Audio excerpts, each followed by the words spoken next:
umagang ito, itaas po natin ang ating mga kamay at ipalakpak po natin sa ating Panginoon. Come on!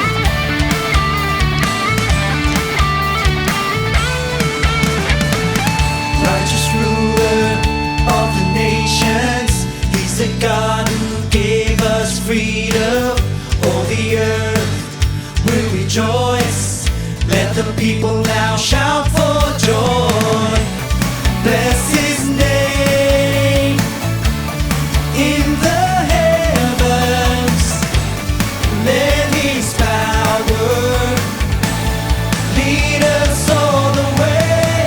Jesus shall reign over all the earth, now and forever He will. Jesus shall reign over all the earth, now in His presence we sing.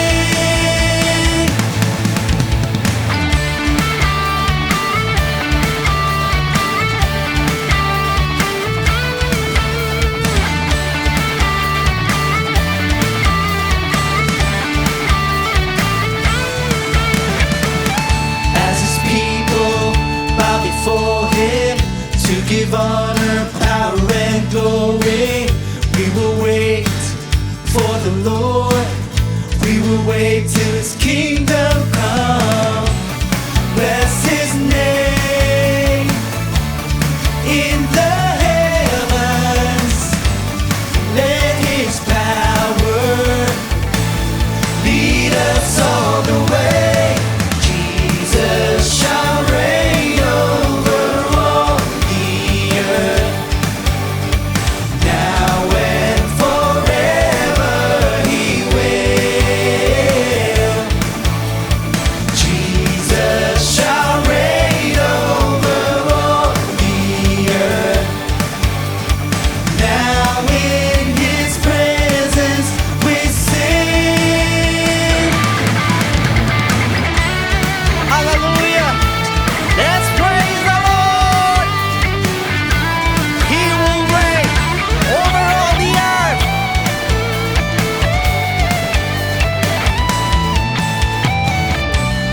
Bless His name in the heavens.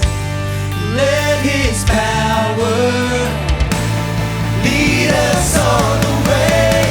Jesus shall reign over all the earth, now and forever He will. Jesus shall reign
Teach us how to live beyond ourselves. Let everything we say and do bring glory to your name and bless your heart. God, show us how to love like you.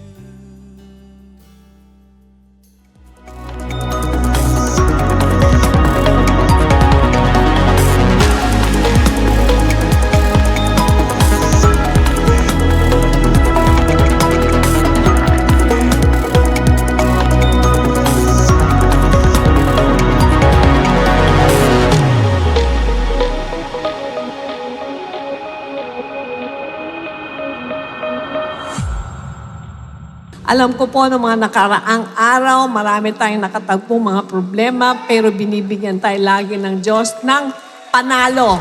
Jesus, we're living for your name. We'll never be ashamed of you. Oh, oh, oh, our praise and all we are to take.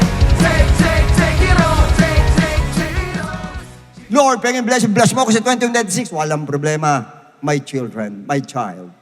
But you must, you have, you should clear out the old. Alisin mo lahat ang luma. Yan. Diyan uunat ang kamay. Diyos, ikaw ang hari at Panginoon. Tunay na kalakasan ko, gabay kang totoo. Purihin ka, sumbahin ka ng lahat ng nilalang. Panginoong Jesus, kay buti mo sa akin.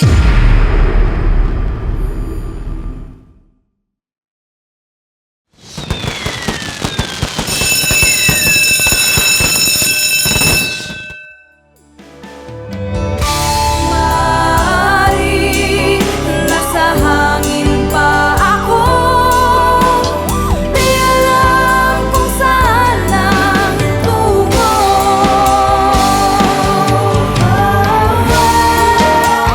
Nasaan kaya ako, Jesus, kung wala ka? Di ko na malaman kung saan ako pupunta.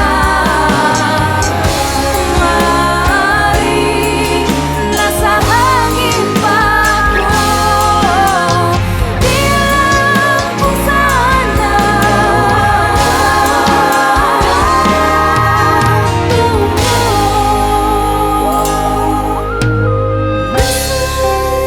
kaya ako?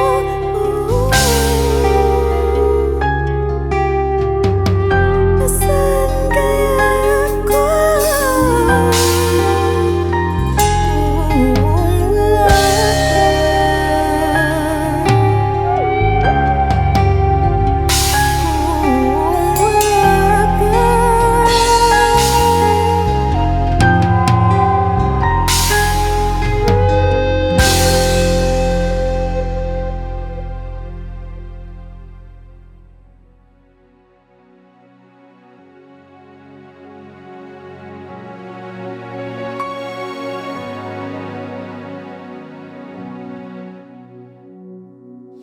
Amen. Praise God. Everybody shout, praise the Lord. Magandang araw po sa inyong lahat, mga kapatiran natin na nasa Luzon, Visayas, Mindanao, at sa mga international extension churches natin. Ganon din po sa inyong lahat na nakatune in at makikisang maghandog po sa ating Diyos na buhay sa pamamagitan po ng pagsamba, pasasalamat, at sa pakikinig ng kanyang dakilang kalooban. Welcome po sa Friends Again ng Jesus Christ. To God be the glory. Amen. Praise God. Sabi mo muna sa katabi mong, kay ganda ng get up mo ngayon. Magbasa po tayo ng ating pong ang pangunahing basahin. Genesis chapter 32, verses 25 to 28. Now when he saw that he did not prevail against him, he touched the socket of his hip, and the socket of Jacob's hip was out of joint as he wrestled with him. And he said, "Let me go, for the day breaks." But he said, "I will not let you go unless you bless me." Verse 27, so he said to him, "What is your name?" He said, "Jacob." And he said, "Your name shall no longer be called Jacob, but Israel, for you have struggled with God and with men and have prevailed." Purihin po ang ating Diyos. Sa ating po mga nagdaan taon, napakarami po natin mga struggles. Sabi mo sa katabi mo, struggles. Pero, ang maganda, napagtatagumpayan po natin ito. Kahit anong mga pagsubok. Hindi po ba? May pagsubok sa ganito, may pagsubok sa ganyan, may pagsubok. Napakaraming pagsubok. Pero sabi, nakikipag-struggle tayo, nagtatagumpay tayo. May itong si Jacob, mismo ang Lord ang kanyang nakatagpo. At talagang sinubukan ng Lord ang kanyang lakas. Kaya ang sabi ng Lord, ng angel, "Bitiwan mo na ako, magda-day breaks na." Sumuko. Kailangan sumuko ang Lord sa ating lakas. Sabi mo sa katabi mo, kailangan natin maging malakas. Kailangan natin huwag bitiwan si Lord.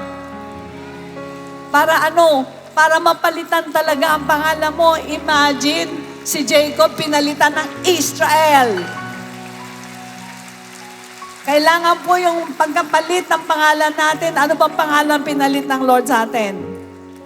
Christian. Tayo, pangalan tinawag ng Christian. Pangalan na ni Lord yun. Ibig sabihin, anak ka ng Diyos. Minana mo kay Kristo ang lahat ng katangian niya. Kaya dapat maging katulad tayo ng ugali ni Kristo. Amen. So ngayon po, alam ko po, maraming nagtagumpay sa mga pagsubok. At kayo po ay isang tunay na sundalo sa harapan ng Lord. Yuko natin mga ulo. Let us pray. Dakilang Ama, maraming salamat po. Jacob is a perfect example kung paano siya nakipag-struggle at siya ay nag-prevailed. Ganon din ang ginagawa mo sa amin lahat. Napakarami namin pagsubok. Ngunit hindi kami bumitiw. Kahit anong pagsubok, hindi kami bibitiw sa paglilingkod sa inyo. Hanggang ang pangalan mo na ibinigay sa amin ay magkaroon ng katuparan. Sapagkat alam namin na sinusukat mo ang lakas ng bawat isa. Kaya hayaan mo, Lord, ngayon, sa umaga na to, ay mapasalamatan ka namin sa unang linggo ng pagkikita namin ng 2026. Nawa ay may alay namin ito sa iyo ng buong kagalingan namin, Lord. Buong lakas namin, Lord. Buong pag-ibig namin. Sapagkat alam namin na kaya kami nag-prevail last year dahil kasama ka namin ang nagtagumpay. Kaya Lord, hinihiling namin na igawad mo, ang basbas mo sa aming lahat. Puspusin mo ng Espiritu Santo ang bawat isa. Pagpalain mong gawang ito, O Diyos, na walang ibang tanging layunin, kundi maitaas ka, lugurin ka. Ang pagpalain mo ang umpisa at ang wakas, ang dulo, na ito po ay magbigay sa amin ng kalakasan at magbigay naman ng kaluguran sa inyo. Ibigay mo ang double portion, Panginoon, sa magsasalita ang aming beloved Bishop. Bigay mo sa kanya, Lord, ang tamang pananalita sa ganitong sitwasyon, sa ganitong araw. Ganon din ang aming beloved Pastor Ludwig na mga ngaral po tungkol sa Gospel of Salvation. Double portion ng anointing po ang ipagkalaw mo po sa kanila. Maraming salamat po. Angad po namin, Lord, ang kalakasang espiritual. In Jesus' name we pray. And everybody say, Amen.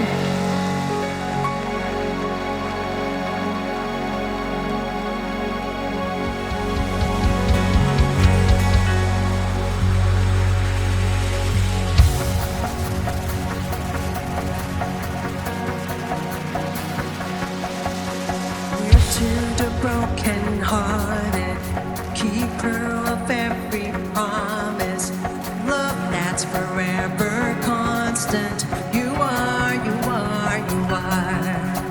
Strength to the one who's weary, peace to the mind that's worried, joy right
answer to your prayer is on the way. My God is on time, He's never late, never too early. I believe He is all powerful, merciful, He's almighty. So why should you worry? Walk by faith, 'cause God is never late.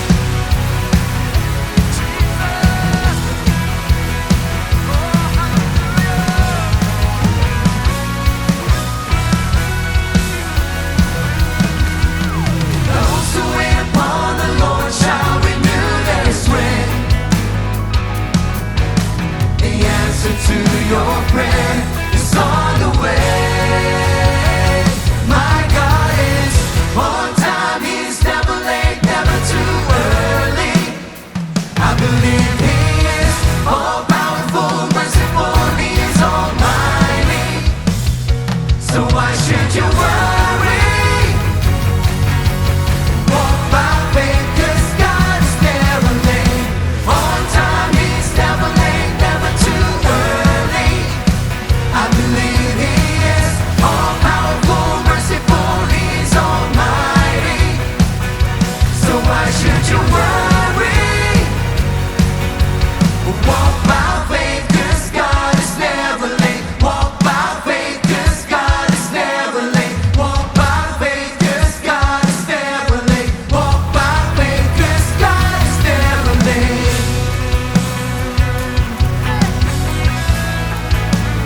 God is never late.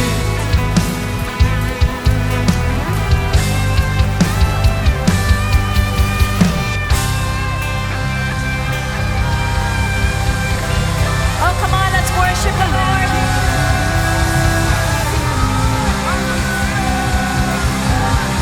Let's worship. Yes! Salubungin po natin ang 2026 na malalakas na tunog ng palakpak. At ang mga pusong umaawit sumasayaw sa Panginoon.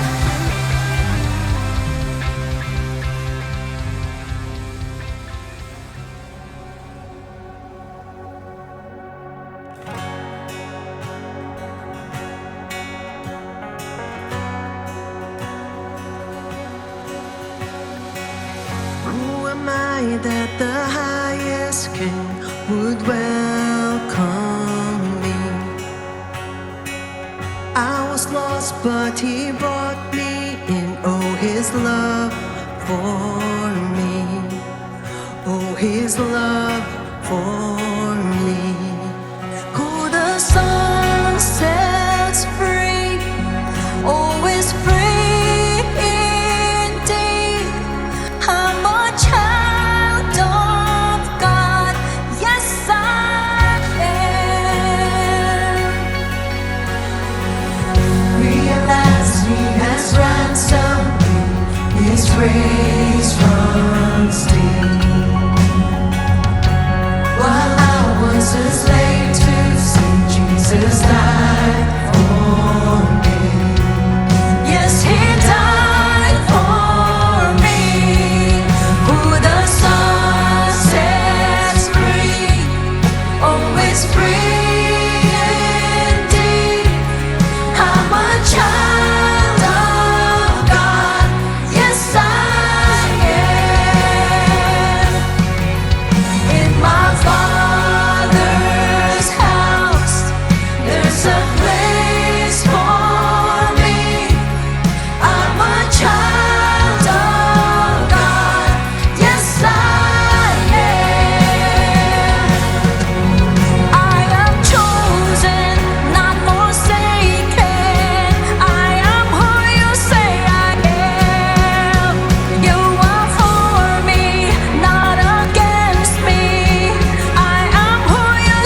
pinagmamalaki ng tao kapag siya ay anak nito, lahi nito. Pero tayong mga Kristiyano, madalas, kaysa hindi, nakakalimutan talaga natin kung sino po tayo. The reason things are happening the way it is happening because we are a child of God. Yes, it is because kasi pinapakialaman tayo ng Panginoon. Sometimes we will be thinking, Father, I think you are against me because things are up against me. But no, they're not against you. There are many reasons behind it. One of them would be you are being trained by the Lord to love Him despite. And God is actually pruning yung puso na ito upang makita talaga ng Panginoon sino ba talaga at ano ba talaga ang laman ng puso na yan. Ako ba talaga? So most of the time mga kapatid, iisipin natin, how are you, Father, against me? Why are you against me? Why are you abandoning me? Why are you forsaking me? But no, you're not. You are indeed the apple of God's eyes. It's just that. The Father disciplines differently. The Father loves differently than an earthly father. We cannot compare. No human father can be compared to a heavenly Father. Kaya hindi natin pwede ikumpara ang paano magmahal ang Panginoon sa mga anak niya. But mind you, He has His reward with Him for every child that is faithful sa Kanya. He has His reward with Him. So you are chosen and never will be forsaken. I am chosen, not forsaken. I am who you say I am. I am chosen, not forsaken. I am who you say I am. I am chosen, not forsaken. I am who you say I am. You are for me, not against me. I am who you say I am. I am chosen, not forsaken. I am who you say I am. You are indeed a blessed child of God. You are the redeemed of the Lord. You are God's apple of the eye. I am chosen, not forsaken. I am who you say I am. You are for me, not against me. I am who you say I am. I am who you say I am. Who the Son sets free, oh, is free indeed. I'm a child of God. Yes, I am. In my Father's house, there's a place for me. I'm a child of God. Yes, I am. I'm a child of God. Yes, I am.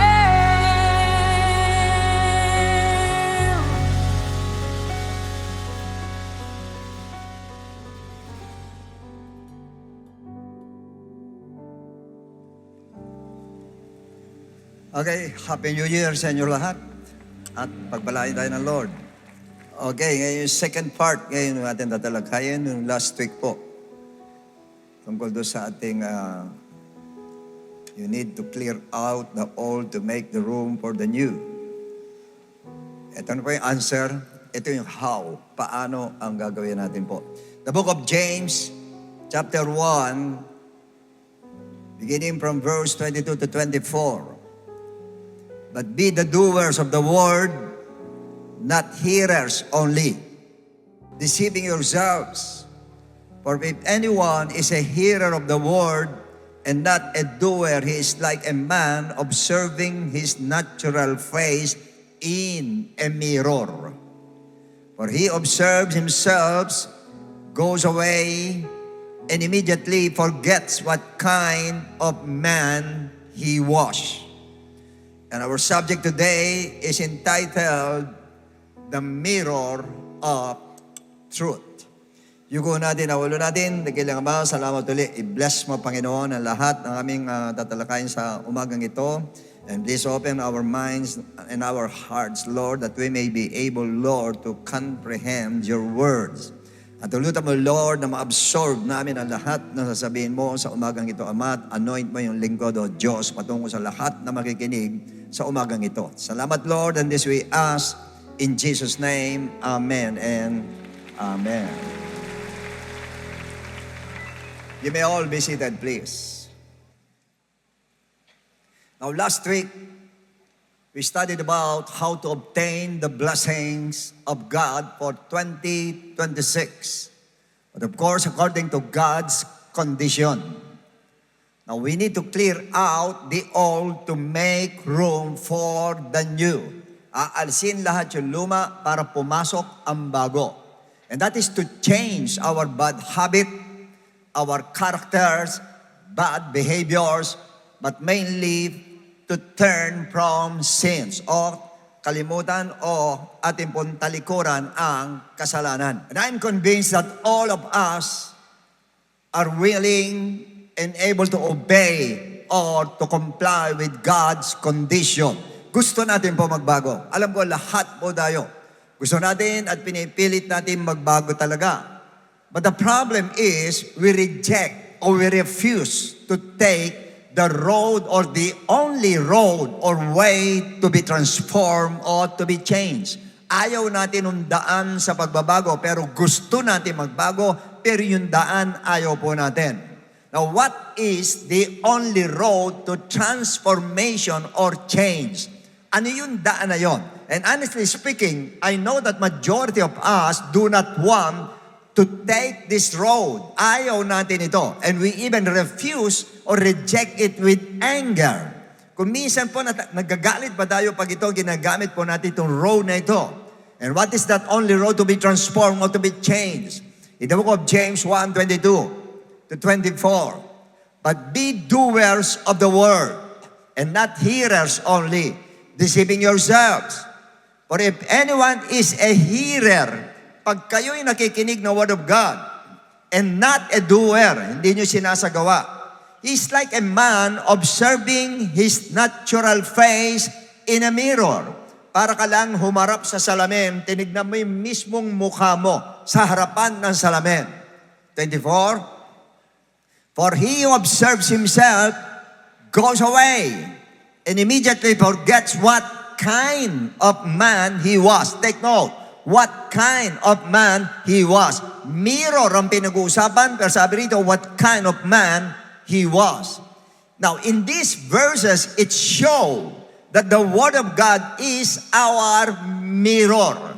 Yung mismo mirror po natin. The Word of God will tell you who you are and what you are and what to do and what not to do. Yung mismo salamin na magsasabi kung anong gagawin at kung ano ka at kung sino ka talaga. And speaking of mirror, in prehistoric times, people used still water as natural mirrors. Tubig ang salamin po nila. Now, in 600 BCE, the first man-made mirror was made of volcanic glass. Pag sinabing volcanic glass, lava po yon na siya pag lumalamig po, imbis na maging kristal, nagiging salamin po siya. Then it was developed to a bronze mirror and then copper mirror. Then in 1835, a German chemist discovered the method of coating glass with silver, leading to the modern mirror today. Doon na po nanggaling. Magmula sa 1835, naging moderno na po ang salamin, yung ginagamit na natin salamin. Now, pag sinabing mirror, hindi pwedeng hindi titingin sa mirror everyday ang tao. In fact, when you wake up in the morning, one of the first thing you do is to wash your face and look at the mirror. Hugasan ang mukha, maghihilamos. Ganun ako. Hilamos muna, tapos tingin sa salamin. And before you dress up, surely you will be at the mirror to fix up your face. Aayusin yung mukha. Lalo na po sa mga babae, of course, harap sa mirror mo na bago magbihes. To make sure you look good and you're satisfied with your chosen outfit. Bagay ba sa akin yung sinuot ko sa araw na ito? Kaya mirror po. That's how important a mirror is to every human being in this world. Ganun ka-importante po. Because this is the basis of our outward appearance. Yung panlabas natin, mirror ang kailangan natin. However, in the book of James, it shows that the Word of God is our mirror when it comes to our inner man or inner being. Such as our personality. Ito pong Bible ang pinakasalamin natin pagdating sa ating personality, pagdating sa character, pagdating sa behavior. Because the Word of God will tell you what and who you really are. Makikita po yan. Yung katulad ng ating mga personality. And the Bible says that if you just listen to the Word of God and do not obey what the Bible says, you are just a man who observes your natural face in the mirror or in a mirror. Diyan haharap ka lang and goes away immediately, forget what kind of man he was. Parang sabihin natin, pagharap mo raw sa salamin, malalaman mo kung anong klaseng tao ka.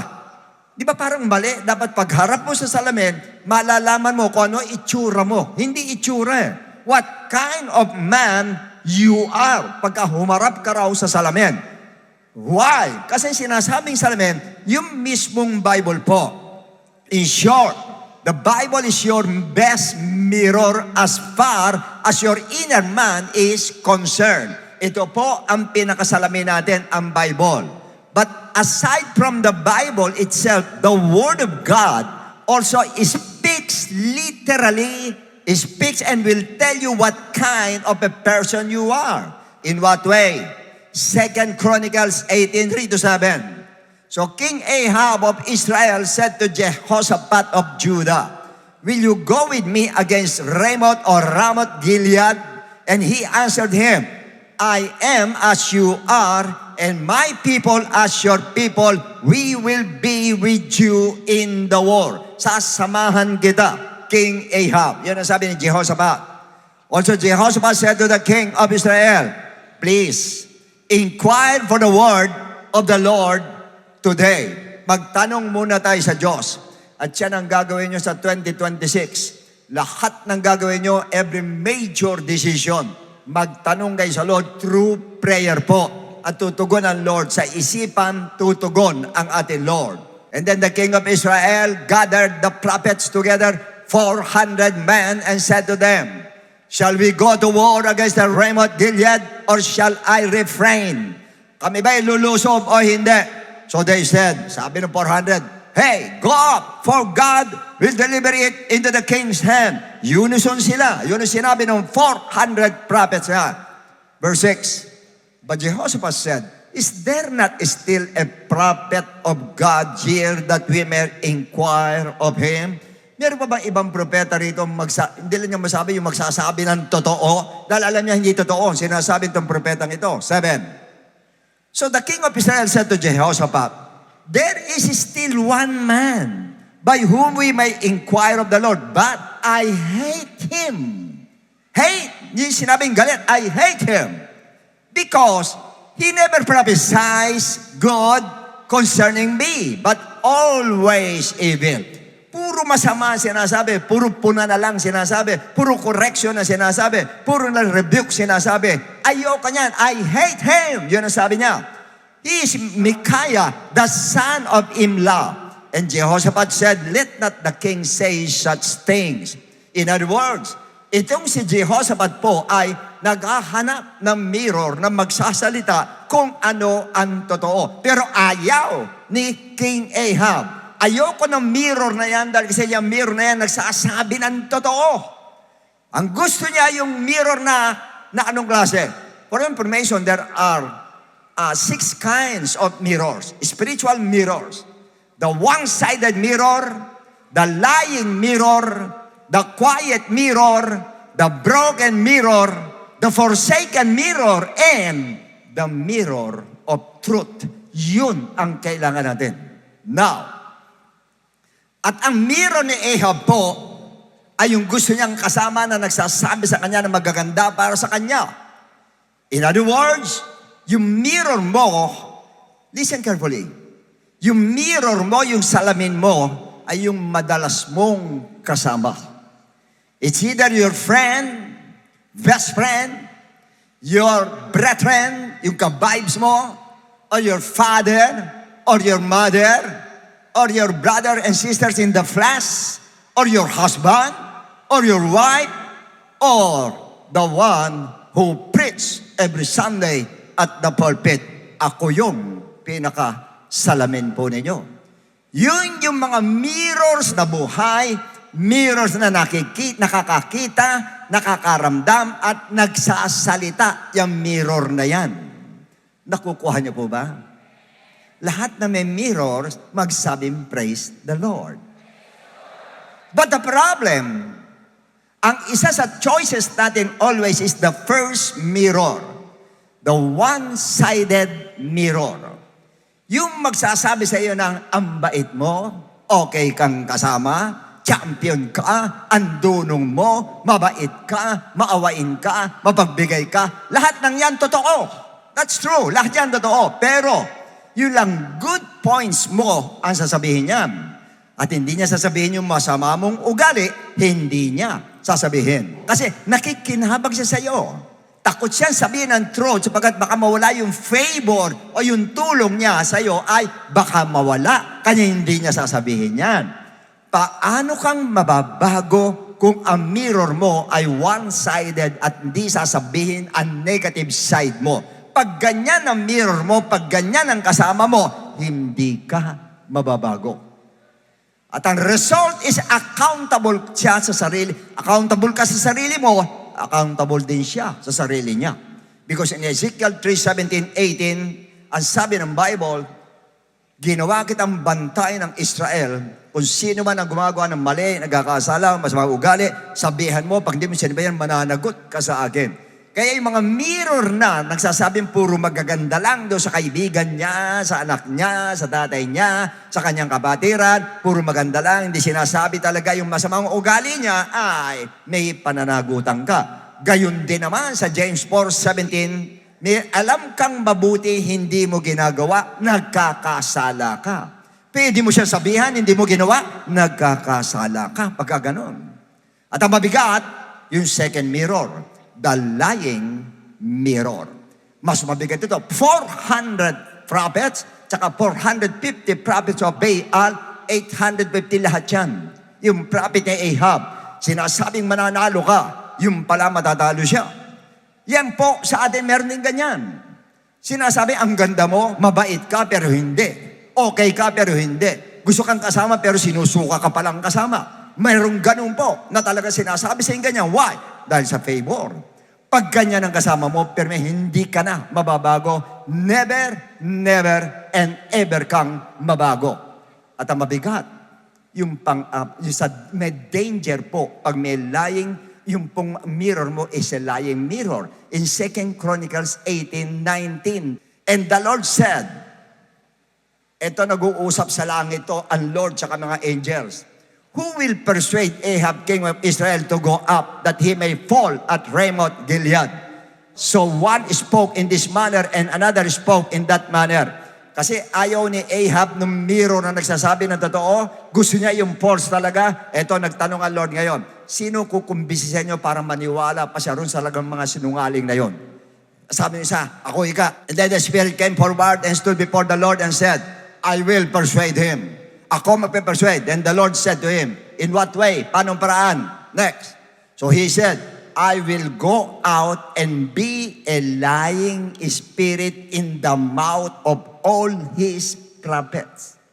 Bababa ako at magiging lying spirit sa lahat ng bunganga niya mga yan, magiging lying spirits ako. And the Lord said, you shall persuade him and also prevail. Go out and do so.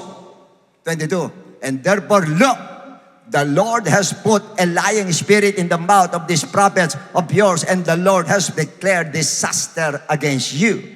In other words, dito po, ang nangyari po ay nagkaroon ng disasters o siya po ay napatay. Ibig sabihin po noon, Pag ang gusto mo ay yung prophet o yung kaibigan o yung mirror na nagsasabi lahat sa iyo na magaganda lang at medyan sinungaling na yung sinasabi sa iyo, pag naniwala ka ng naniwala at gusto mo yan, siya na magpapadala ng lying spirit para puro kasinungalingan ang sasabihin niya para paniwalaan mo. At ang dulo nun ay distraction po ang dulo nun. And one of the most dangerous mirrors is the third mirror, the quiet mirror. This is one of the most dangerous mirrors. Ito yung mirror na walang sinasabi tungkol sa'yo. Walang positive, walang negative. May favor o walang favor, quiet lang siya tungkol sa'yo. Why? Ginawa mo siyang quiet mirror. Ikaw mismo, you made him or her a quiet mirror. In what way?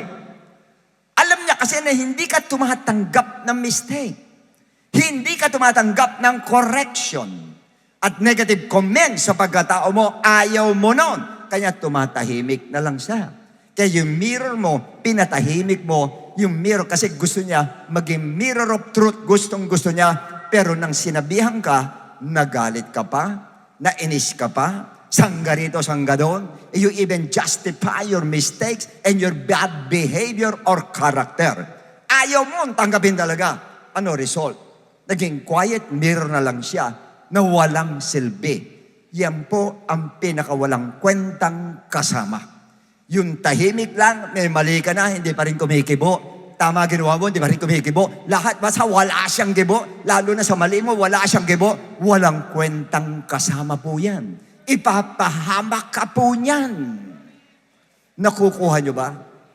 Kasi gustong-gusto natin kasama yung pinupuri ka, sinasabihan ka na maganda, okay, sinasabi sa iyo, ay, very good mirror, ang gandang mirror nito, ang gandang tignan sa salamin, mabuti pala ako, mabait pala ako, pero hindi sinasabi yung malimot, masama mong ugali, tapos ka dyan sa mirror na yan.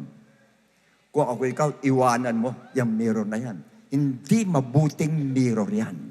Hindi mabuting kaibigan yan. Hindi mabuting kasama yan. He's not a good friend. As a matter of fact, he is or she is a bad friend. Pagka gano'n. Dahil ang good friend, sasabihin sa iyo kung ano ang mali mo para mabago mo ang ugali mo. At ang mabigat, yung iba nagsabi sa iyo, ang ginawa mo, nakipagkagalit ka pa, inaway mo pa siya.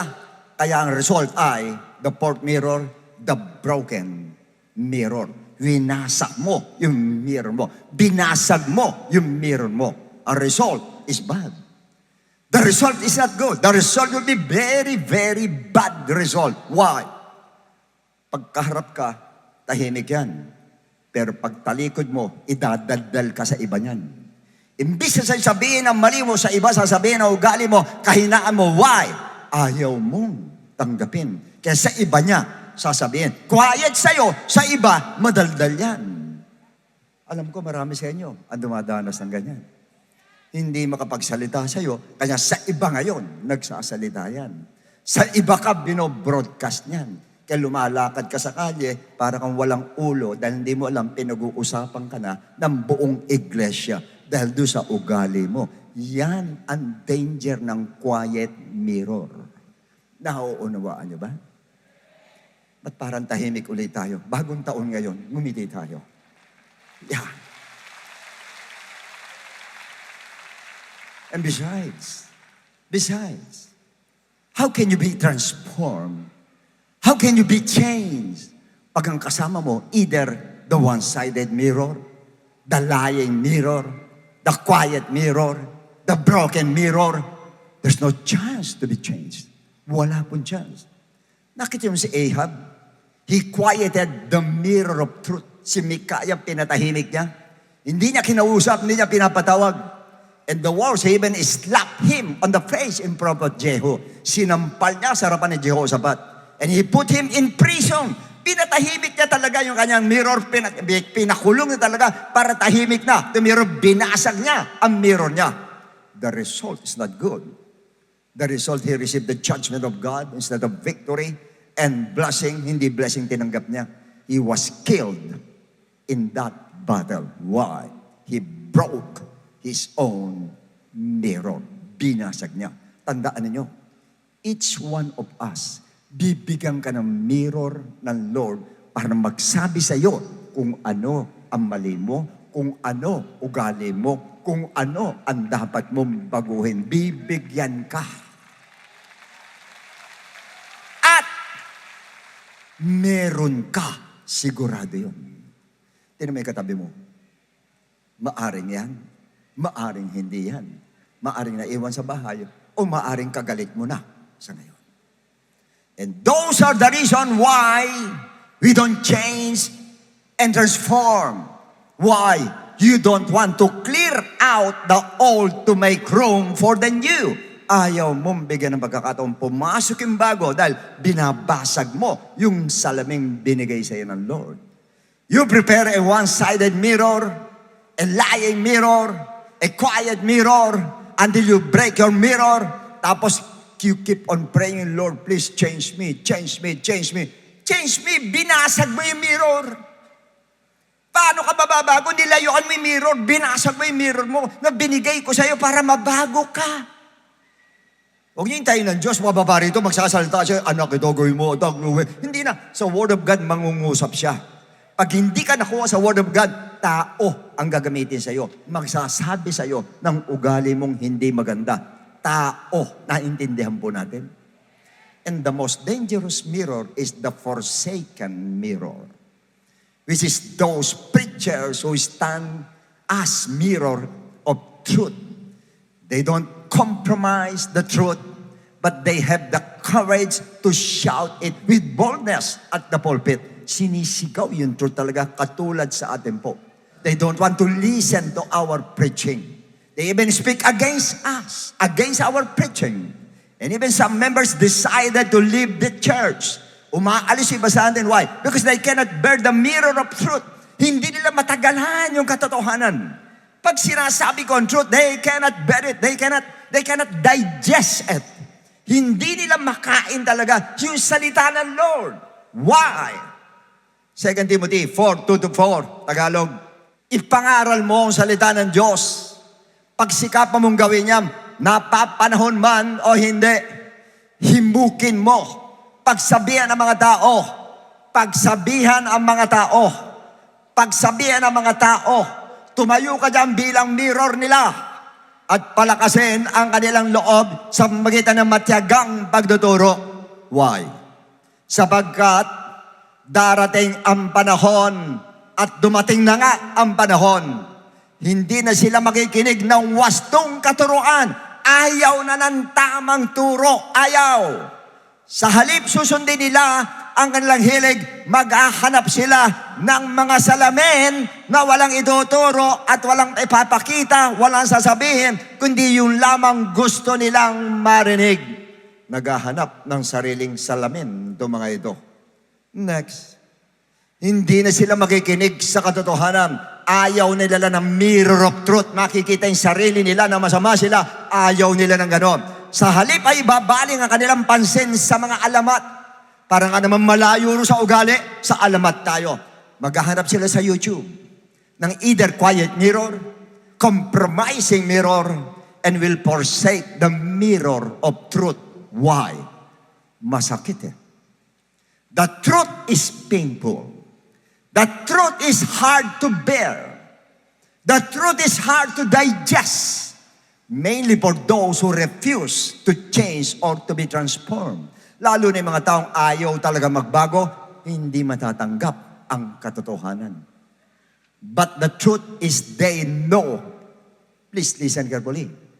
The truth is they know their weaknesses, their bad behavior or character, and they want to change. Alam nila talaga na masama yung ugali nila at gusto nila magbago, but they can't bear the mirror of truth. Hindi nila kayang tanggapin because of pain. Gusto magbago pero hindi matanggap yung sakit, hindi matanggap yung salitang mabibigat, hindi nila matanggap. Pero gustong magbago kaya lang hindi matanggap yung road, yung daan. Ayaw nila ng proseso nung daan na yun dahil nasasaktan po sila. Andyan pa ba kayo? Nakita niyo si Ahab? Alam niya Ba't ko sinabi? Then the messenger who had gone to call Micaiah, pinatawag na si Micaiah, spoke to him, saying, now listen, the word of the prophet. Makinig ka, ha? Makinig ka. One accord tayo, ha? Kami mga false prophet, nandiyan dyan, makipag-isa ka dyan, ha? Please let your word be like the word of one of them and speak encouragement. Sabi mo sa hari, encourage mo sila, ha? Sabi mo mananalo. Kahit matatalo, sabi mo mananalo. Lahat tayo, sabay-sabay tayo. Yun ang sabi nung inutusan to sa prophet kay Micaiah. Ano sabi niya? But Micaiah said, as the Lord lives, whatever my God says, I will speak it. Kung anong pinasasabi ng Lord, yun ang sasabihin ko. Yun ang maayos na preacher. Kung anong pinasasabi ng Lord, sasabihin sa iyo, masakit at hindi, sasabihin sa iyo. Masaktan pati siya o hindi, sasabihin sa iyo. And that's the real preacher. Yun ang genuine preacher. Next. Then he came to the king. And then, eto na, si Micaiah. Dumating doon sa hari. And Micaiah, nagtanong yung hari, Micaiah, shall we go to war against Ramoth Gilead? Pupunta ba kami o mananatili lang kami? Mananalo ba kami, matatalo kami? And he said, go. Sabi ni Micaiah, go and prosper, and they shall be delivered into your hand. Sige, humayo kayo at mananalo kayo. Yun ang sabi ni Micaiah. Ano sagot ng hari? So the king said to him, how many times shall I make you swear that you tell me nothing but the truth? Ano ibig sabihin nun? Alam niya. Yung mga unang sinasabi ni Micaiah, totoo. Kaya nasasaktan siya. Ngayon, alam niya, nagsisinungaling si Micaiah. So alam niya, sinungaling lahat yung prophet na yun, pero gusto niya dahil magandang pakinggan. Pero alam niyang sinungaling. Alam niyang mali, sinasabi, pero tinatanggap niya dahil masarap pakinggan. Kanya ngayon, nung sinabi ni Micaiah, nagsinungaling si Micaiah, mananalo kayo. Ano sinabi niya? Hindi yan ang totoo. Ang totoo, matatalo kami. Alam niya. So alam niya yung weakness niya, alam niya yung kahinaan niya, alam niya yung bad behavior niya, alam niya, ayaw lang niyang magbago. Why? Hindi niya kaya yung pain ng salita ng pagbabago. Why? Sino-sino gusto magbago? Sino-sino gusto magbago? Yan. Gusto niyo mabago? Dito kay King Ahab, ang reason kaya hindi babago, lack of strong determination to accept the mirror of truth. Wala, kulang. Meron, pero kulang ng determinasyon. Now, strong determination means you're firm. Firm ka. Pag sinabi mo determinado ka, firm ka. No matter how painful, no matter how hard it is to digest yung mga those words from your mirror, kahit ganong kasakit yan, no matter how difficult it is to accept, kahit mahirap tanggapin, firm ka. You will remain firm and you will accept the word of the mirror of truth. Tatanggapin ko, masakit man, tatanggapin ko, mabigat man, tatanggapin ko yung salita na yan, tatanggapin ko at magbabago ako. Yun ang firm. Yun ang determinado. And once you're determined and firm to change, that means you are committed to change. Yun ang kailangan mo. Commitment to change. Dapat committed ka na ikaw ay magbabago. Hindi sa bibig, sa soul and spirit mo, nandoon talaga na gusto mong magbago. Because the strong determination will lead you to be committed to God. Lord, I am committed to change. And nobody and no one can stop me. Even the most painful words the mirror used, tatanggapin ko pa rin. Kahit masakit yan, tatanggapin ko pa rin. Gusto kong magbago 2026. Gusto kong magbago 2026. Gusto kong magbago. Yun ang firm. Yun ang committed na magbabago. At itsaking ko sa'yo, mababago ka pag ganon. Andiyan ba kayo? Your answer is yes. I'm willing to change. I'm firm to change. And most of all, I am committed to change. The question is, how will you know that you are determined, you are firm, and committed to change? Paano mo malalaman kung determinado ka talaga at committed ka magbago talaga? Paano? Yan ang tanong. Si David po ang sumagot niyan. Psalms 141 verse 5. Let the righteous thoughtfully strike or correct me. Yun ang una. Open ka sa correction. Bukas ang puso mo sa correction. Pag kinokorek ka, oo nga, ganun nga ako, oo nga, ganun nga ako. Yun dapat ang sagot mo. Hindi pag sinokorek ka, hindi naman. Hindi ka makukorek. Bukas, yung heart mo bukas na bukas pag kinokorek ka. At talagang doon, talagang pag ini-strike ka, oo, ako nga. Why?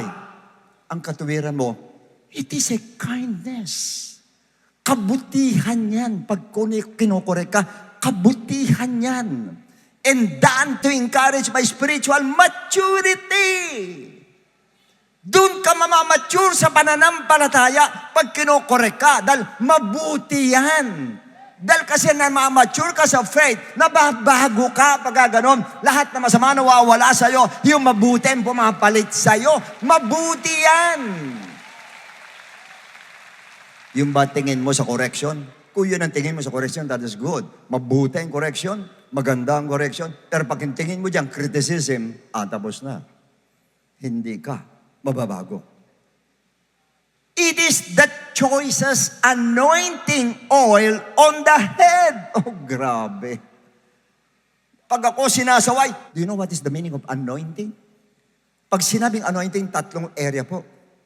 Anointing means blessing. Pag ina-anoint ka, sabihin, bine-bless ka at ibe-bless ka ng Lord. Ang pangalawang meaning ng anointing is what? Honor. Binibigyan ka ng honor ng ating Lord pag ina-anoint ka ng ating Panginoon po. Nandun ang honor sa atin po.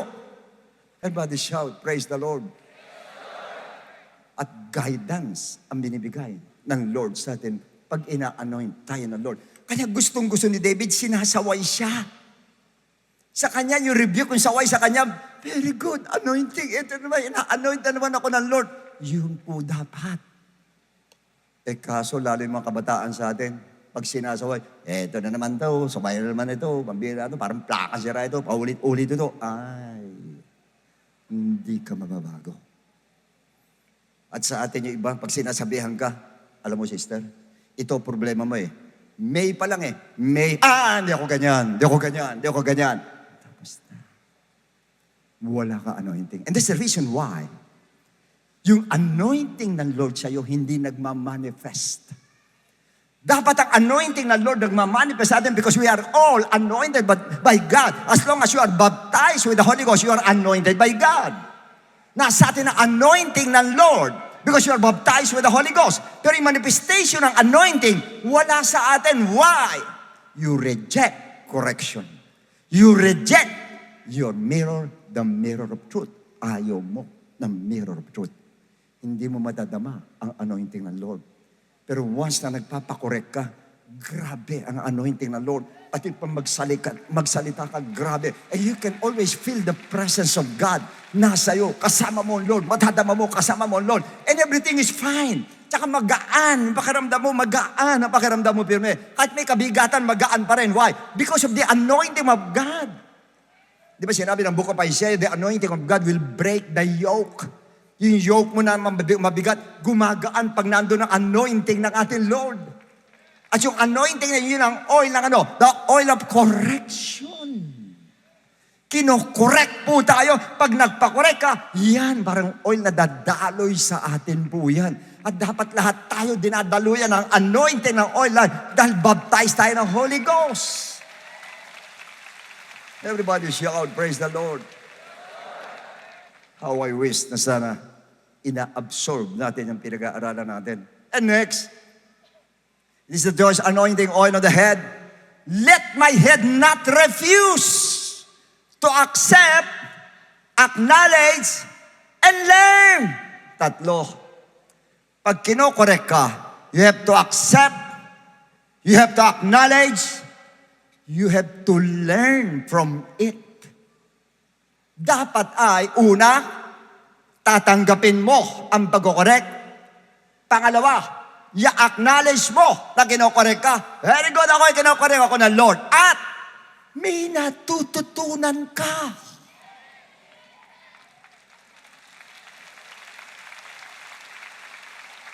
Dapat siya pagkakorek sa'yo. Salamat naman, may natutunan uli ako. Hindi, ito correct na ko eh. Tingnan mo na yung sarili mo bago ako. Wala kang matututunan pagka ganyan. Dapat pala, pero every correction, may nakukuha tayo, may nag-grasp tayo, may natututunan tayo na nagpapabago sa atin, na nababago ang ating nagiging mature tayo, at nababago tayo maigi, at nagiging maayos tayo, nagiging katulad tayo ni Kristo. Everybody shout, praise the Lord. Kahit asawa mo mag-correct sa'yo, magpa-correct ka. Nanay mo, tatay mo, minsan anak mo, iko-correct ka, magpa-correct ka. Basta magalang lang ang pag-correct sa'yo, walang masama. Magpa-correct ka. Dahil hindi pirmi tayong tama. Minsan meron tayong sablay din. Kaya kung kino-correct ka, pabihan mo lang. Basta maayos lang magsasalita. Tanggapin mo, may matututunan ka. Maging sino ka man kino-correct ka, may matututunan ka, and you must learn from it. Learn from it. Learn from rebuke. Yes. Matuto ka sa pagsaway sa'yo. For still, my prayers against the wicked deeds, ang prayer ko ay against pa rin doon sa mga gumagawa ng masama. Sino-sino sa atin dito may mga kaibigan, taas ang kamay. Matalik na kaibigan, taas ang kamay. Yung ka-close mong kaibigan, taas ang kamay. Okay. Di ba? Wala, no?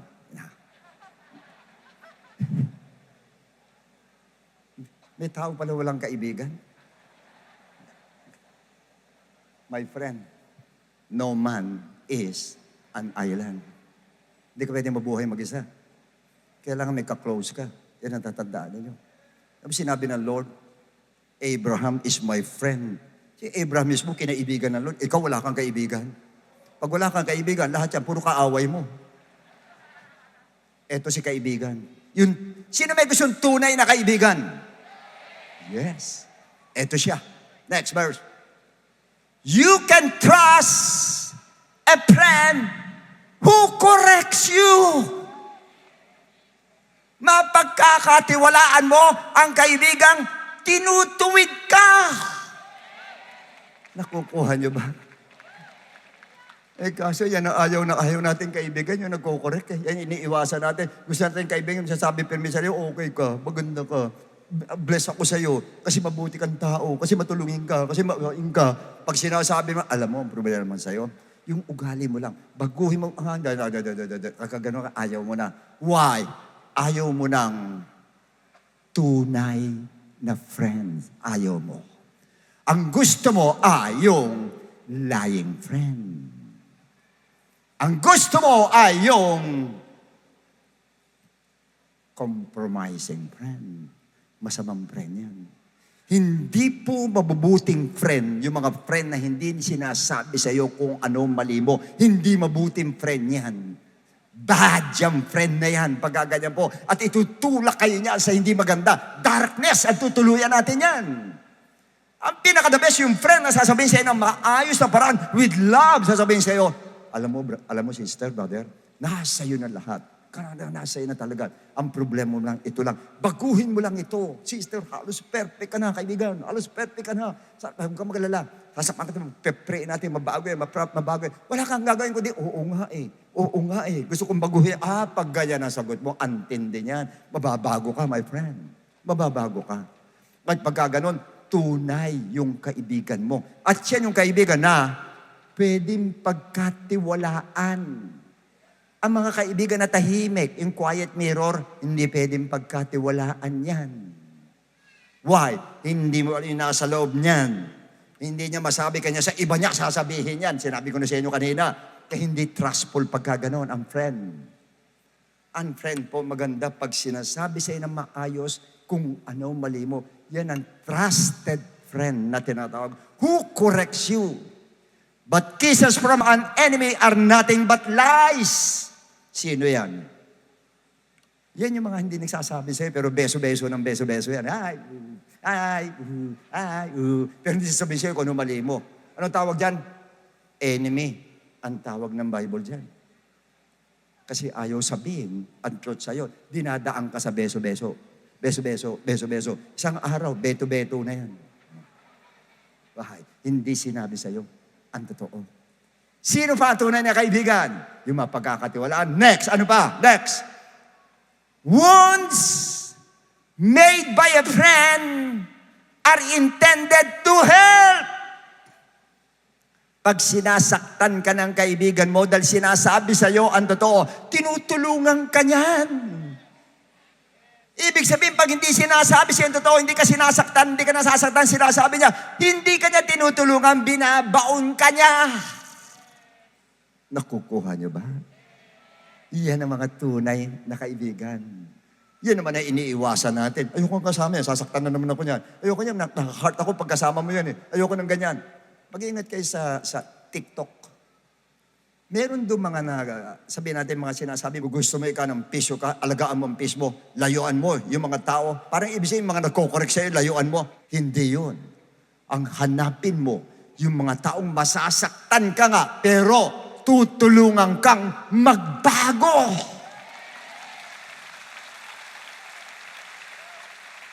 Everybody shout, praise the Lord. Pati sa mga boyfriend and girlfriend, makinig kayo.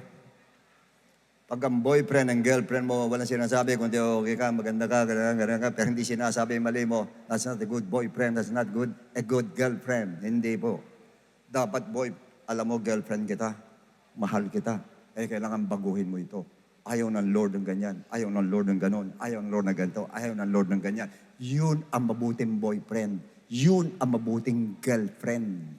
Pero yung salitang ini-spoiled, para sa akin pag sinabi spoiled, sa devil po yan. Ini-spoiled mo, that means you tolerate. Tino-tolerate mo yung mali. Tino-tolerate mo hindi maganda. That is from the devil. Ang sa Lord po, hindi tatanggap ng mali, kundi ayaw mo ng mali. Iko-correct mo ang mali. That is from the Lord. Pag kino-correct ang mali, sa Lord po yon. Pag tino-tolerate, ini-spoil po, that is from the devil.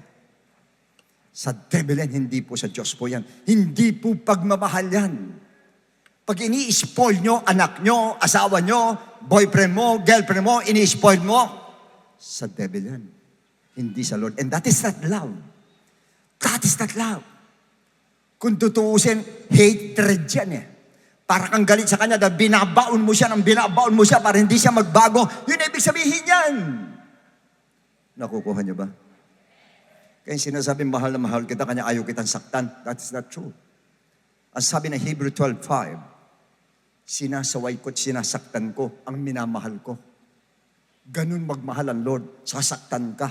At ikaw ay iko-correct ka. Why? Para maayos ka, para maging banal ka sa harapan ng Lord, at para maging maayos kang tao sa harapan ng Diyos. In other words, asawa, boyfriend, girlfriend, pare-parehas kayo may responsibility. Responsibility to correct your partner. Dapat i-correct mo yung partner mo. Hindi pwedeng puro yes ka, puro yes dahil mahal ko, ayaw ko saktan, kaya puro yes ka. That is not love. That is hatred. Dahil nilulubog mo yung partner mo. Ang love, sasabihin mo sa kanya, darling, I love you so much, but, yan eh. Ito weakness mo, tanggalin mo, hindi maganda. Ito ugali mo, tanggalin mo, hindi maganda. Kaya pag nagkaasawa na kayo, kakasal na kayo, match na kayo. Why? Na-i-correct mo na siya. Ikaw din, na-i-correct ka niya. Ikaw naman nagko-correct, abay magpa-correct ka din. Kung ano yung masama sa'yo, magpa-correct ka din. Ay sinabi ng Bible, Ephesians 5, submit to one another. Nakukuha ba natin? Everybody shout, praise the Lord. Ito, dun sa mga nagko-correct, makinig ka, nagko-correct. Dapat kang mag-correct. Why? Proverbs 25:12. Like an earring of gold, para daw gintong hikaw. An ornament of fine gold, mga palamuting ginto, is a wise rebuker. Yung lahat na nagre-rebuke, lahat na nagko-correct, yan daw yung parang gintong hikaw at parang gintong palamuti yun ang tingin sa'yo ng Diyos. Tunay kang ginto. Dahil sinasabi mo yung totoo. Nakukuha nyo? Kaya tayo, pag sinasabi natin yung totoo, kinokorek natin yung kaibigan natin, kung sino man siya, ginto ka sa harapan ng Lord. Pag hindi mo kinokorek, tanso ka sa harapan ng Lord. Peke ka sa harapan ng ating Panginoon. Andiyan pa ba kayo? Now, tignan natin ang action ng the determined man. Yung gustong-gusto magbago talaga. Ito siya. 2 Samuel 12:7, David.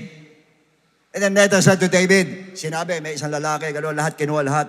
Ganyan, sabi ni David, dapat mamatay siya. Sagot ni Nathan, yung prophet, you are the man. Ikaw ang may sala.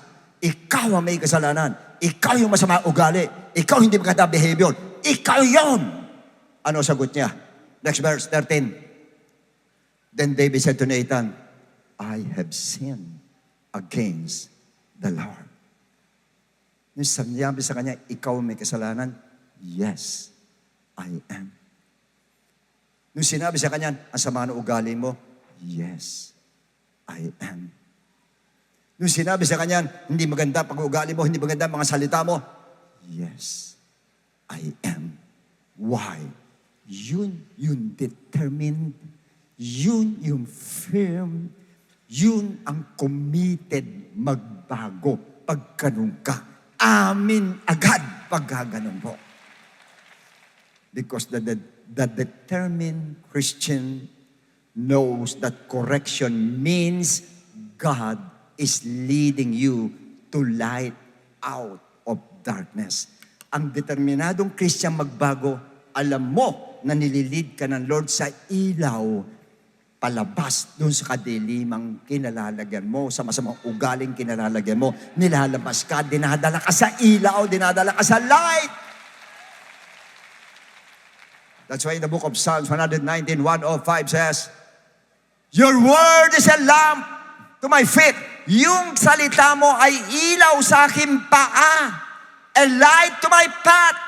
Ilaw sa paa, ilaw sa daanan. Yung salita ng Diyos sa pinadadaan doon sa kaibigan mo, pinadadaan doon sa mirror mo. Ilaw yun. Kahit tinatanggi mo ang ilaw, dahil alam mo mismo, pagka hindi mo tinanggap yan, yung darkness nasa atin po. Kaya sa araw na ito, sino-sino ang determinado na magbago talaga. Hindi ganyan ang hinihingi sagot ng Lord. Sino-sino ang determinado, ang firm, ang committed na magbago sa taong ito. Okay, now, last week, I had told you that the condition of God, if we want to be blessed by God, you have to change. Pero ito, ang reason natin, kanya tayo magbabago, not because of blessing. Listen carefully.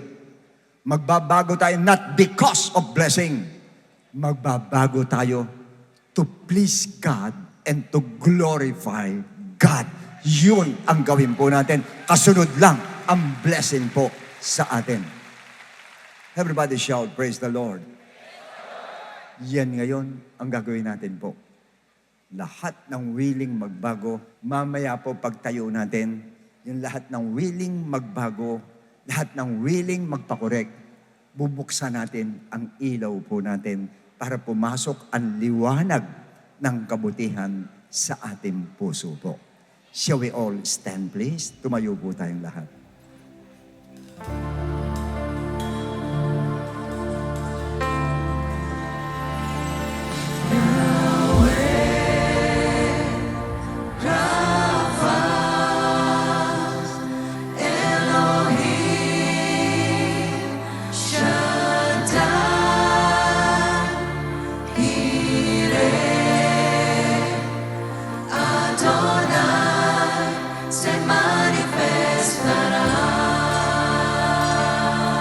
Oh yes, Lord. Worship Him. Worship Him. Yes, Lord.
you, Lord. We praise you, Yahweh. We praise you, Jesus Christ. Shaddai, Jireh, Adonai is manifesting now.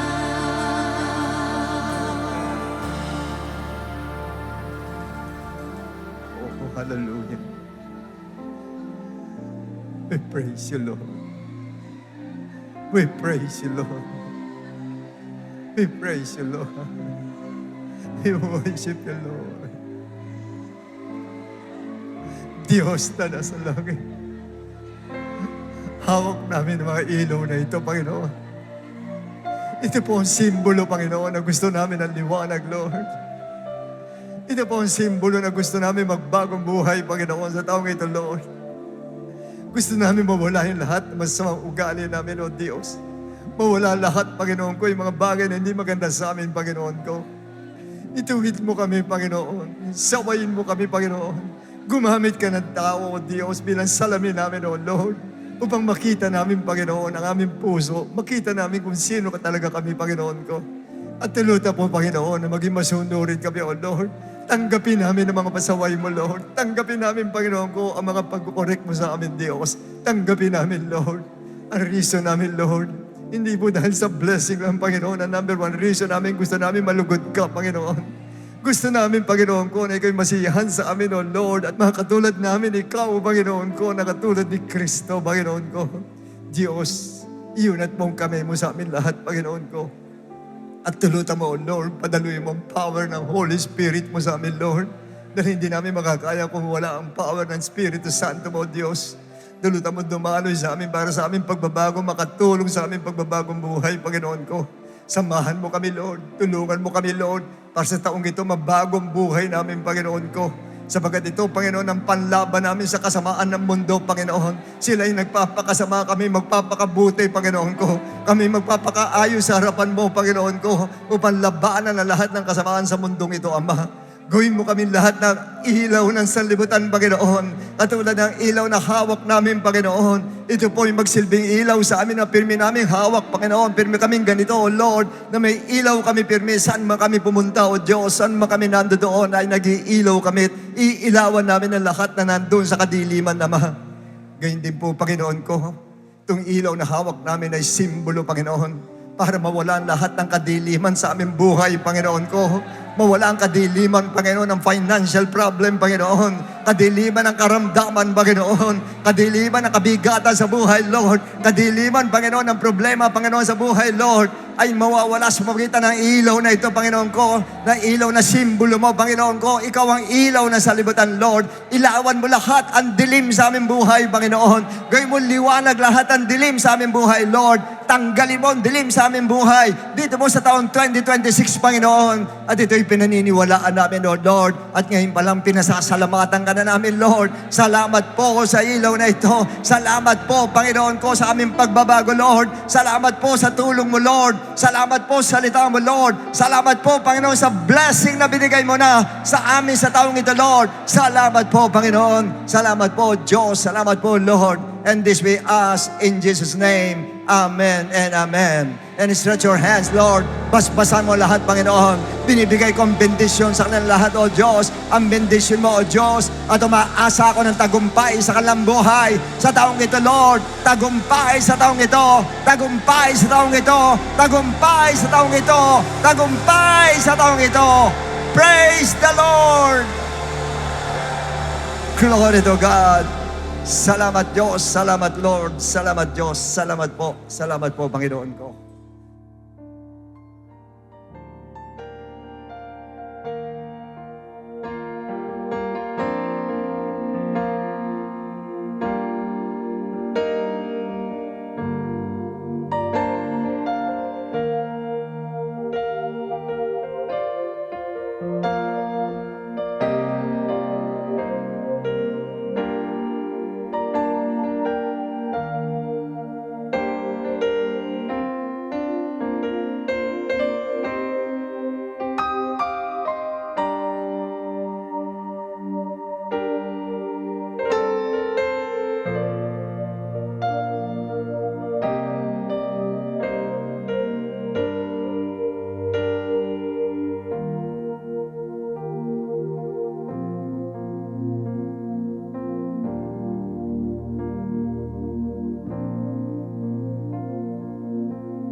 Praise the Lord. Maraming salamat po sa ating Panginoon sa isa na naman po napakagandang mensahe. Panipula po ng ating pong taon. Sigurado magiging gabay po natin ngayon pong 2026 po. At napaka-bless po, lalo na po sa lahat po ng ating po mga first-time visitors, sa ating po mga first-time viewers po, dahil patuloy po kayong inaabot po ng ating po Panginoon. Dahil ang importante po na maging determinado po tayo magbago, maranasan po natin yung pong total transformation, lalo na po ito pong 2026. Maaaring ang iba po sa inyo, you have a lot of struggles, you have a lot of hardships in your life, perhaps sa pag-uugali, sa pakikitungo sa kapwa, sa ibang tao, or sa anumang aspeto ng inyong buhay. Kaya naniniwala po ako sa mga bisita na nandirito, hindi po aksidente ang pagdalo po ninyo sa araw na ito. Ngayong bagong taon, naniniwala po ko na bagong buhay po ang ireregalo po ng Diyos sa inyo po. And to receive this, His precious gift, ini-encourage po namin kayo to decide now. Accept Jesus as your personal Savior at paniwalaan po ang gospel of Christ for you to be saved. So pag sinabi po nating salvation, mga kapatid, sa lahat ng mga bisita na nandirito, importante na tanggapin natin ang ating Panginoon, maniwala tayo sa gospel ng ating Panginoon para sa ating kaligtasan. Pag sinabi natin kaligtasan, ang sabi sa Ephesians chapter 2 verse 8, for by grace you have been saved through faith. Malinaw po na sinabi ng talata, we are saved by grace through faith. Kaya po ang tanong, saan po tayo mananampalataya at maniniwala? That is the question. It is found in 1 Corinthians chapter 15 verses 1 to 4. It is about the death of Christ, the burial of Jesus Christ, and the resurrection of Jesus Christ that we need to believe. Kailangan po natin sampalatayanan at paniwalaan. Kaya lang po ang tanong is believing enough. Pag tayo po ba'y naniwala at nanampalataya, wala na tayong gagawin, hihinto, tutulok na po tayo doon. Alam niyo po sa mga bisita na nandirito, sabi sa 1 Peter chapter 4 verse 17 sa bandang baba ng talata, what will be the end of those who do not obey the gospel of God? Ano daw ang katatapusan? Ano daw ang dulo doon sa hindi sumunod sa gospel ng ating Panginoon? Sa madali sabi, the gospel of Christ must be obeyed. Pag tayo nanampalataya, tayo naniwala, kailangan lakipan po natin ang pagsunod. Ang gospel po ay sinusunod. Hindi po tayo matatapos sa believing, hindi tayo matatapos sa pananampalataya, kundi kailangan sundin. Kaya lang another question is, how will you obey? It is found in the book of Acts chapter 2 verse 38. First, we are going to repent. Tayo po'y magsisisi po ng ating pong mga kasalanan. We are going to ask for forgiveness. At naniniwala po ko, kahit pakiramdam mo, marami ka nagawang kasalanan, marami ka nagawang mali, itong taon na to perhaps, naniniwala ko, as long as nandun po yung genuine repentance sa ating pong mga puso, dahil yan po ang tinitingnan ng ating Panginoon, yung ating pong taos-puso na pagsisisi. Hindi po yung nakalipas, hindi po yung pagkatao natin, kundi yung ating pong taos-puso pagsisisi. Believe me, my friend, the Lord is willing and able to forgive your sins. Diyan din po papasok yung death to sin, and that is the first step. We need to repent. Second, we need to be baptized in the name of Jesus Christ.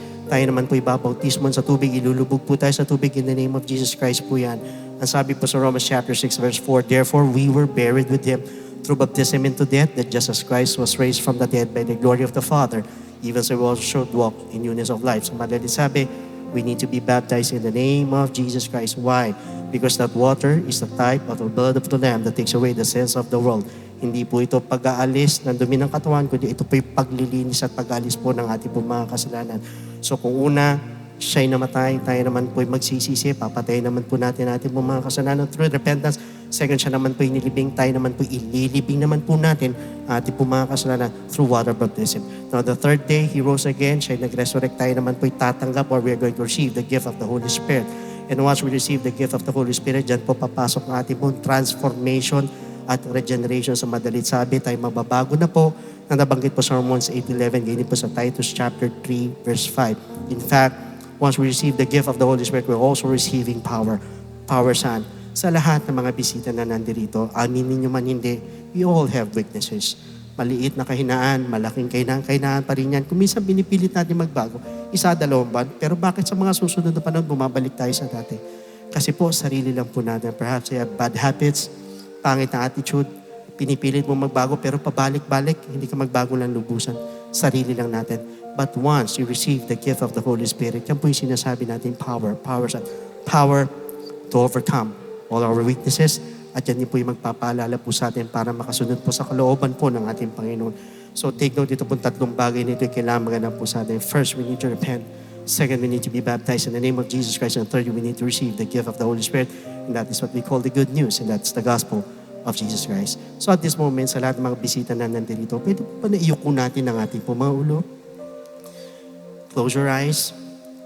Kung sa tingin mo, marami ka nagawang kasalanan sa Panginoon, just kindly whisper a short prayer to the Lord. Telling Him, Lord, I'm sorry. Patawarin mo po ako sa lahat ng mali ko, sa lahat ng mga kasalanan ko. Just whisper a short prayer to the Lord. At naniniwala po ako na naririnig ka niya ngayon at nakikinig po siya ngayon.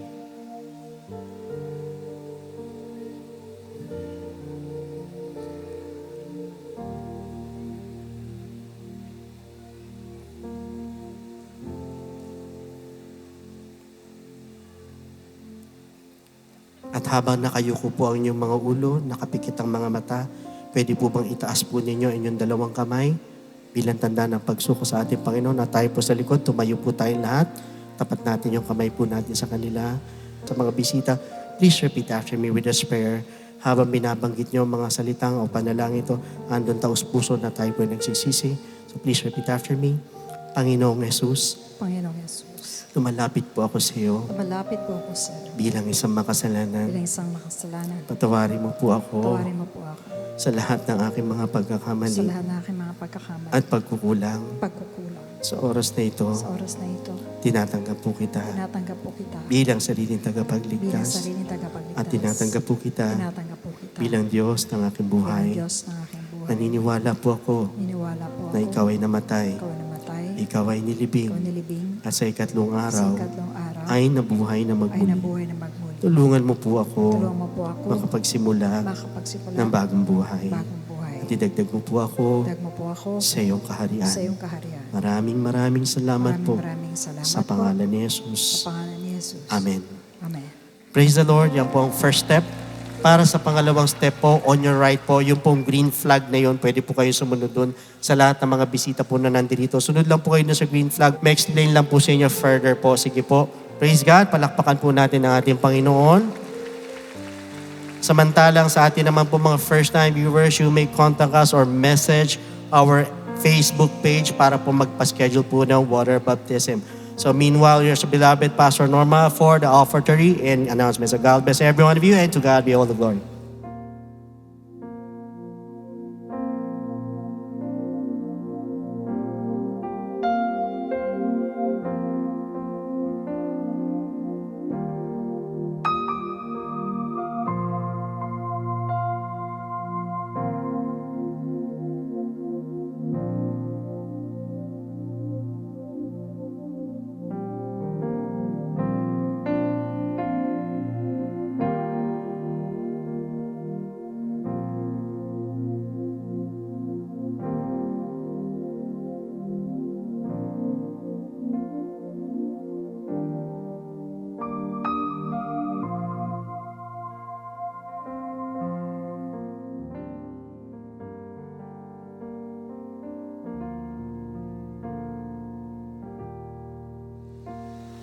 Amen. Praise God.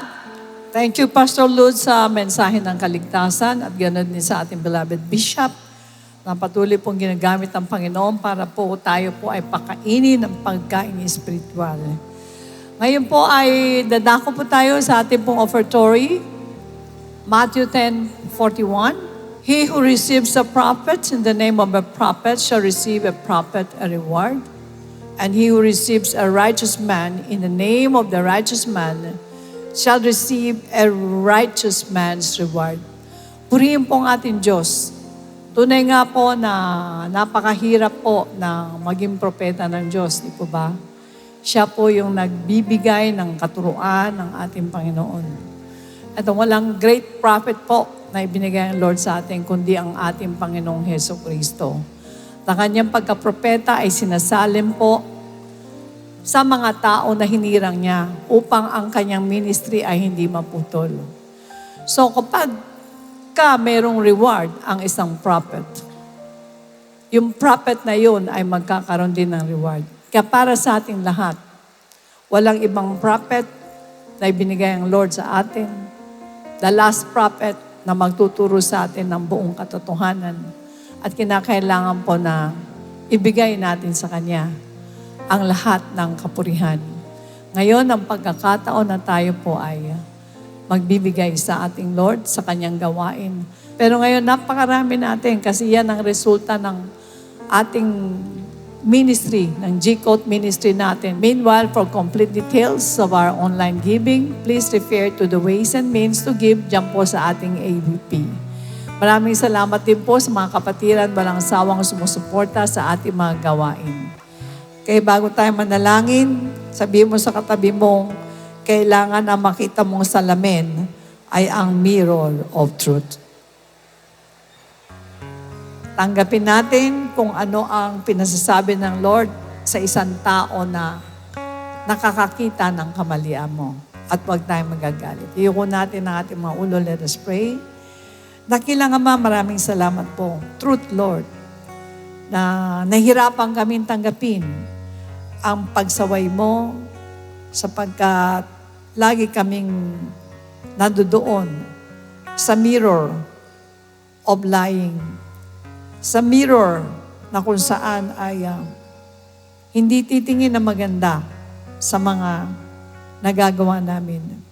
Pero kayo ang may sabi sa amin, Lord, kung hahanap kami ng mirror, yung mirror of truth ang hanapin namin.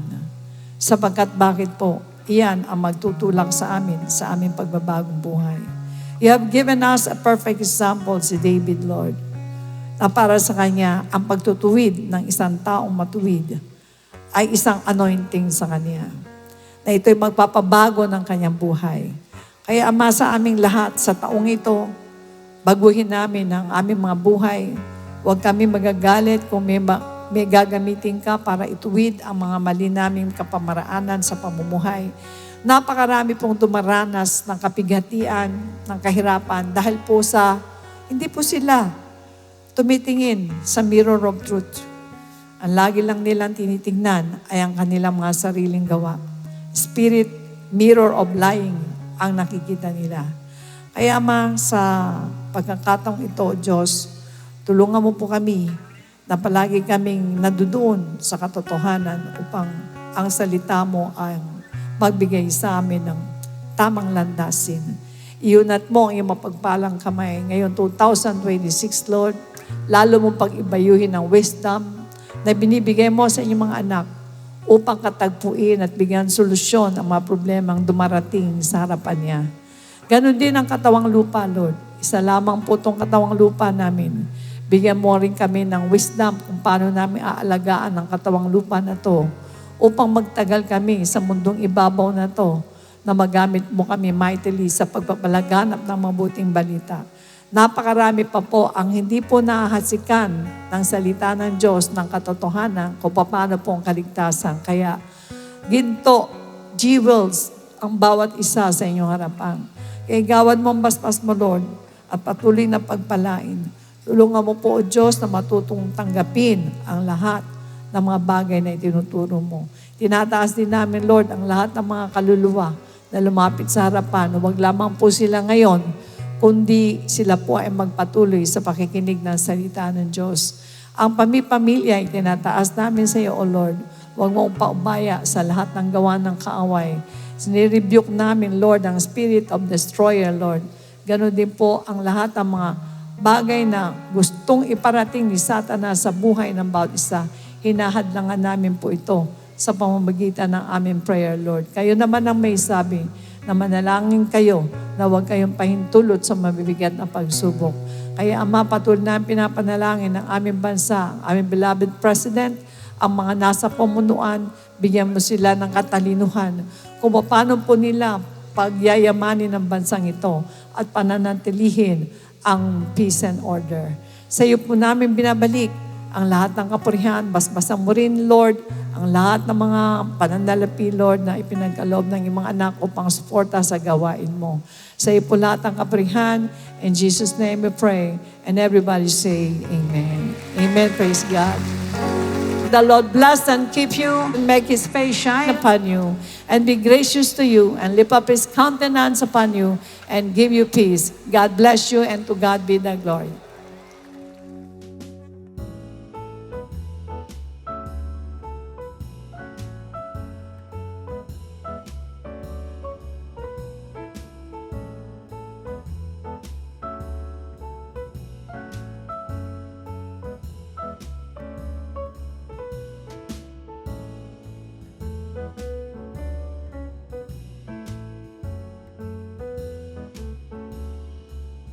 A wonderful day in the Lord to our dear brethren.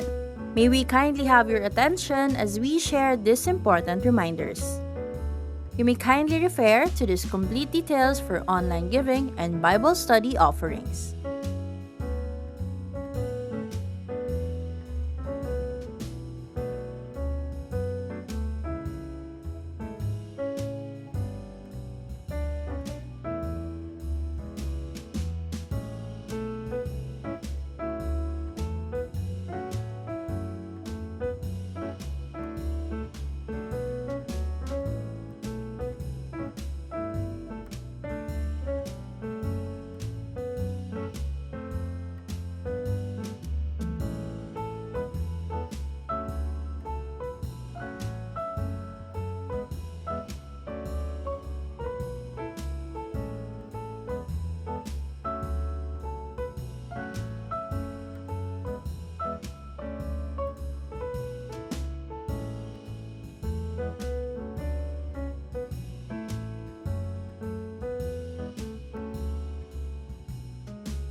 To all who give via check, please indicate the correct account names. Checks payable to Project G Code, account name Project G-Code Ministry. Checks payable to Tithes, account name is Jesus Christ to God be the Glory Church International Incorporated. Para sa mga gustong magpa-schedule ng baptism o one-on-one counseling, maaari po kayong makipag-ugnayan sa amin sa mga numerong nasa screen o mag-message sa aming official Facebook page.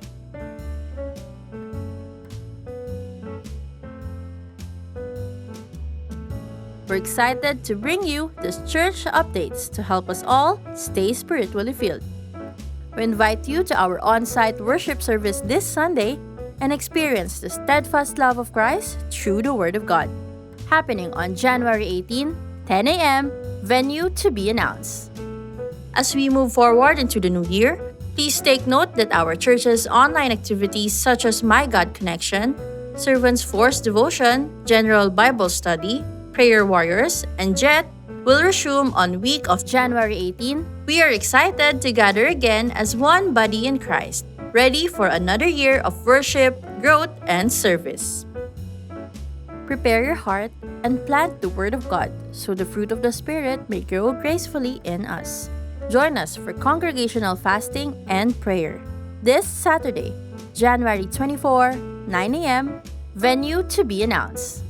Hey OneFCers, the OneFC Lounge is open for your discipleship sessions. Come and enjoy a quiet, comfy space for your OneFC meetups. We're at the devotion area from 7:30 to 8:30 a.m. See you there.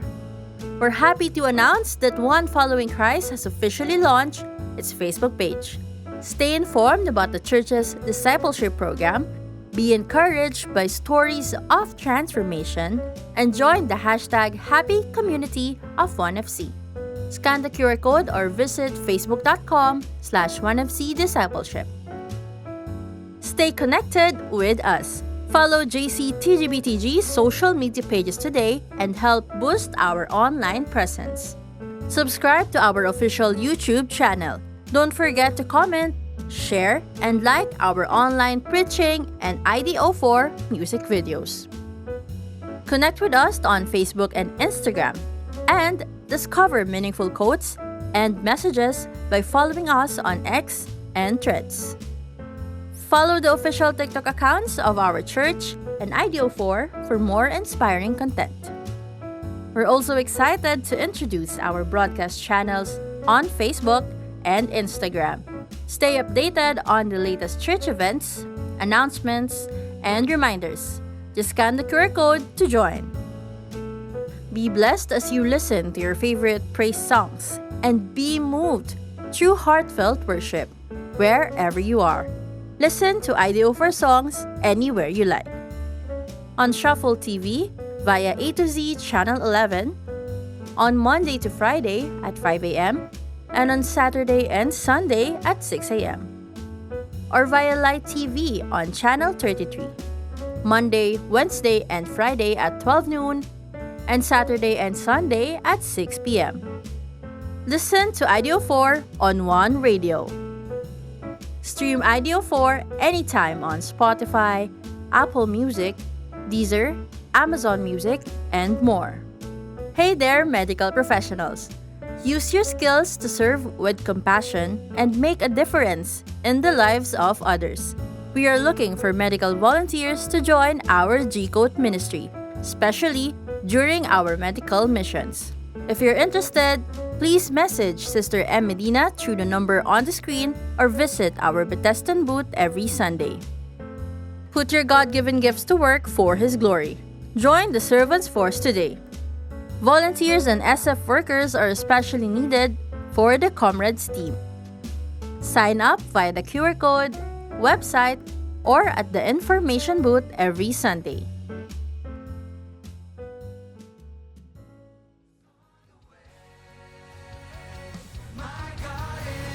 On time, he's never late, never too early. I believe he is all powerful, merciful, he is almighty. So why should you worry? Walk by faith, 'cause God is never late. On time, he's never late, never too early. I believe he is all powerful, merciful, he's almighty. So why should you worry?